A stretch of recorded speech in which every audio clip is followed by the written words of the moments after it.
బాధిత మహిళల పట్ల అండగా ఉండాల్సిన ఒక బాధ్యత గల ఎమ్మెల్యే నిందితులకు వత్తాసు పలకటం ఎంతవరకు సబబు అని బీఆర్ఎస్ పార్టీ కరీంనగర్ జిల్లా అధ్యక్షుడు జీవీ రామకృష్ణారావు మండిపడ్డారు.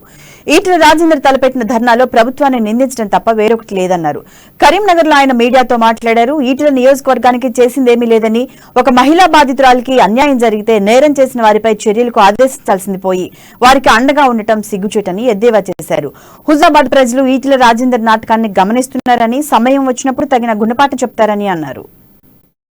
ఆయన మీద హుజరాబాద్ టౌన్ లో 4 సెక్షన్ల మీద కేసులు బుక్ అయినాయి. 458 section, 354, 354A, 506 read with 34 IPC కింద 4 సెక్షన్ల మీద ఒక అమ్మాయిని బలాత్కారం చేసే సెక్షన్ లో కేసు పెట్టి ఆయన రిమాండ్ పంపిస్తే ఈటెల రాజేందర్ అనే వ్యక్తి, ఆ ప్రాంతానికి సంబంధించిన ఎమ్మెల్యే, బలాత్కారం చేసే ప్రయత్నం చేసిన నాయకుని కోసం ధర్నా చెప్పి ఆయనను విడిపియాలని చెప్పి ప్రభుత్వం మీద నిందేయడం అనే దాన్ని తెలంగాణ రాష్ట్ర సమితి చాలా సీరియస్ గా ఖండిస్తున్నది. రాజేందర్ ఆయన మీద